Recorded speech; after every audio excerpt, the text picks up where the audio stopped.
All right, now we have finished our digital painting.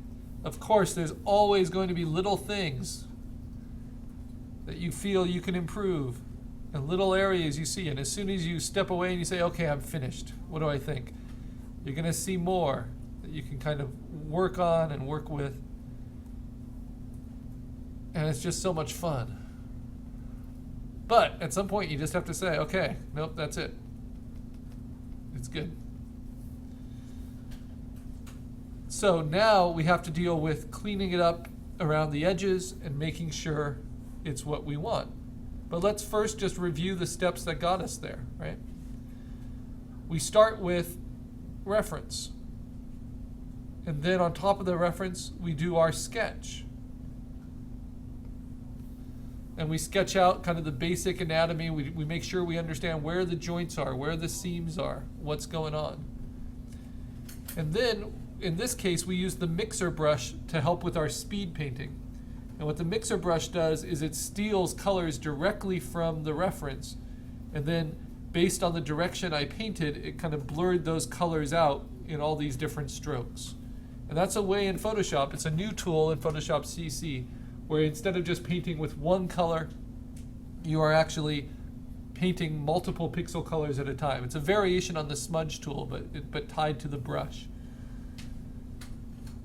And then we started doing our speed painting on top of that, so adding in our own marks and making our own kind of loose interpretation of the painting. And then we worked on our refined painting over the top of that.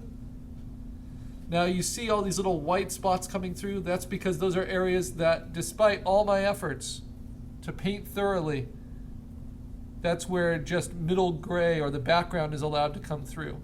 So how do we incorporate that into our finished painting? Because if my finished painting is this, with that middle gray coming through, I don't want to lose that when I lose the background. But what I'm going to do is turn on the white background, just the white paper, instead of empty, so that I can see the edges more clearly and start cleaning them up. And the first thing I'll do is just a simple lasso around.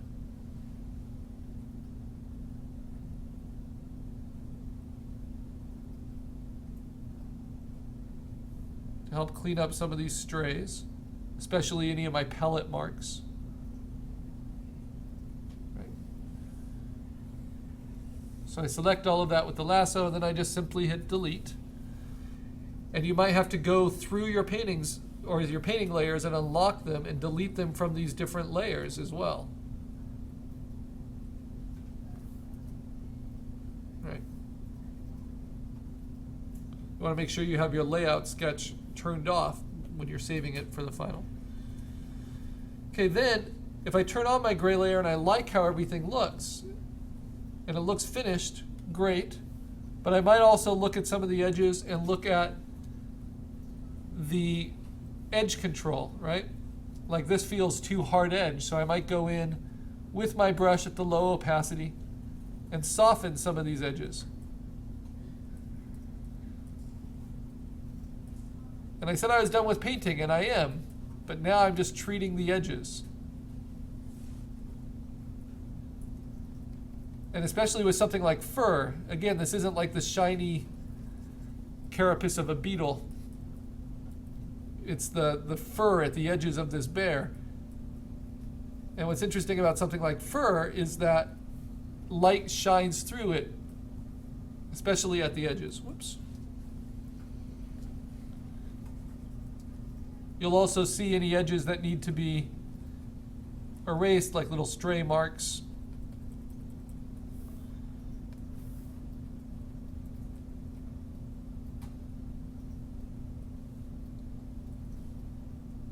And you might make little details decisions on your painting that you missed before. But I'm doing this all at very low opacities, not bringing my painting up to a new level, just optimizing what's already there. Softening certain edges. Making sure that just the edges don't let down the rest of the painting.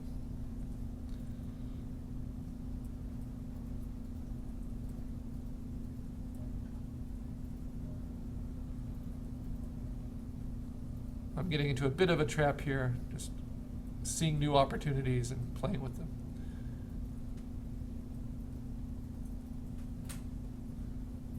So don't do that. Do what I say, not what I do. All right.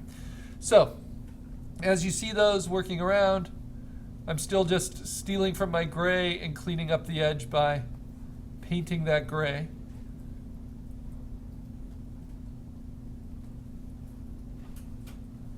Because of the quality of the digital brushes, the edges often look like there's little bites taken out of them. So you want to try to make that more manageable and more controllable.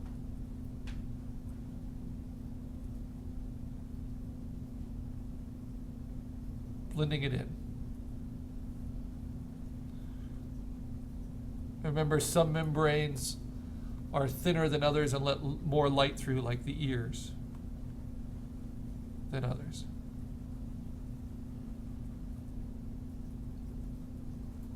Ultimately, it's just so much fun to paint.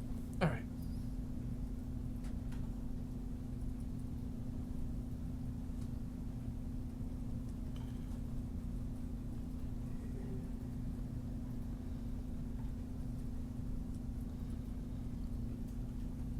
It's always these finishing steps that are so much fun too, because they make such a big difference and they seem to happen so quickly.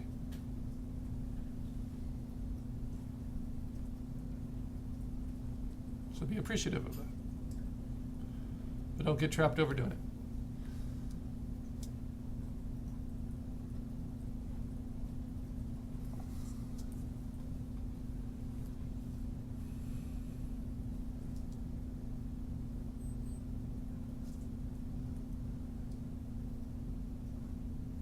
Okay, now the trick is, even though they're all separate layers right now, when I feel like I've got it, and I like to work with middle gray as my default background. Not too light, not too dark. Not colored in any particular way. It's a neutral gray. Then I'm going to merge all of the layers into a new layer on the top.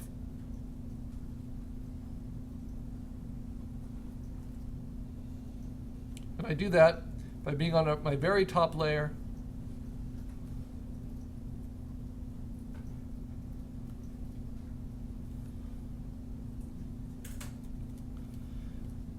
and holding down Option and going to Layer Merge Visible. And it will create a new flat layer at the very top. I can turn off all my other layers so you can see that has everything combined. And that's the digital painting I want. So now I need to get rid of that background so I can play with different backgrounds behind. So I'm going to use my magic wand. I have a tolerance of 8. That might be too little, but let's see.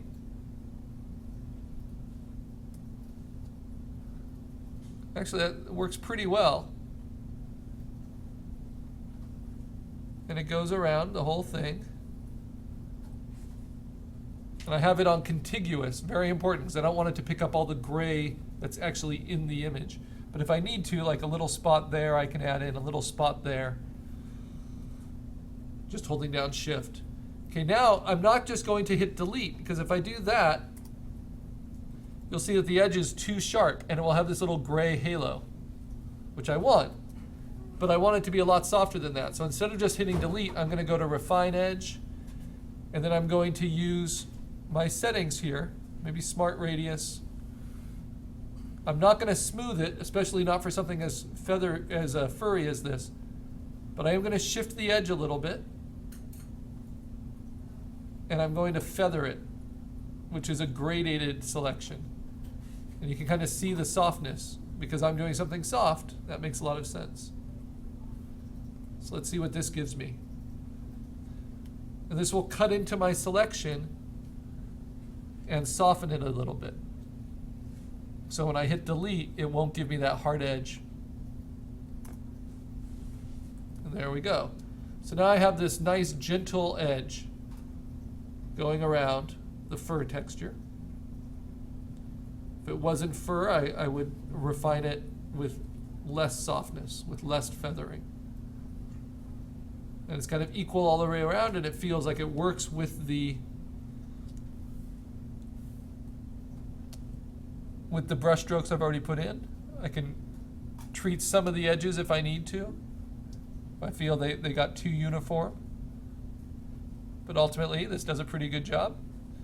And it gives me a lot of flexibility. So this has compressed all my painting into similar layers.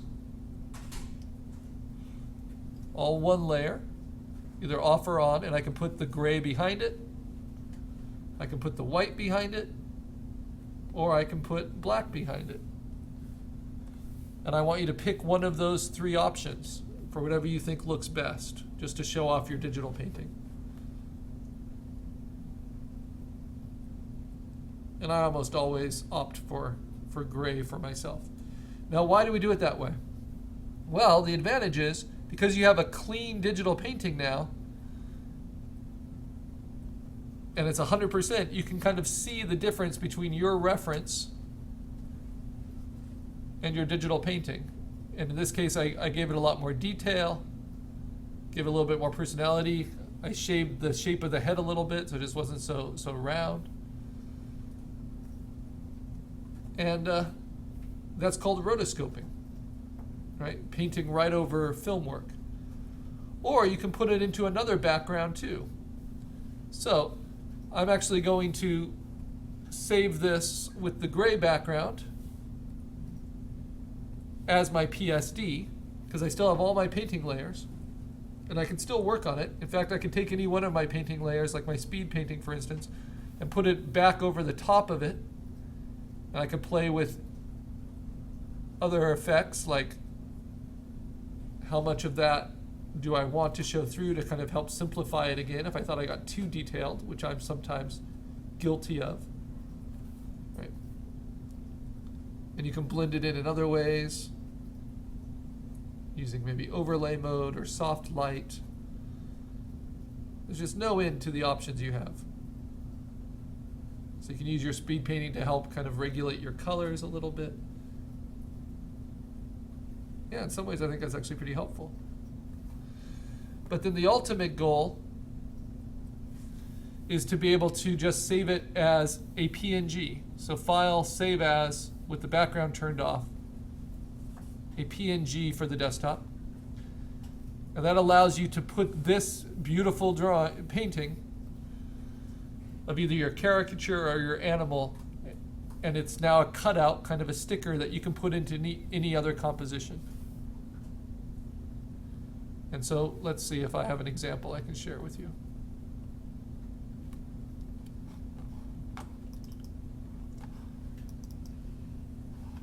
So now I have that bear as a PNG.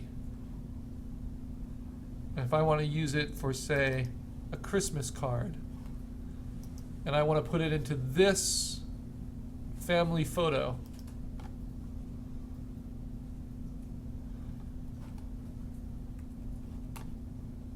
where'd my PNG go? Be sure whenever you save, oh, it's still saving, that you make the desktop your destination. So you can see it. There we go. Save as PNG. Yeah, I saved it to my assignment folder, which is fine, but it's harder to find. So I'll just save another copy of it to my desktop.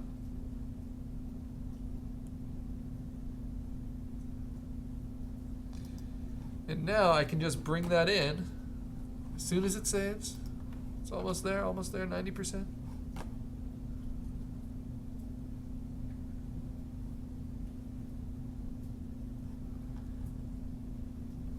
And I'll bring it into the family photo.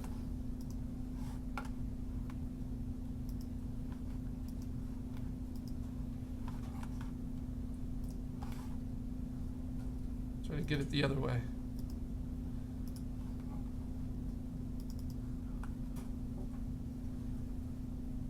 There's my PNG. Let's drag it in, brings it in as a smart object.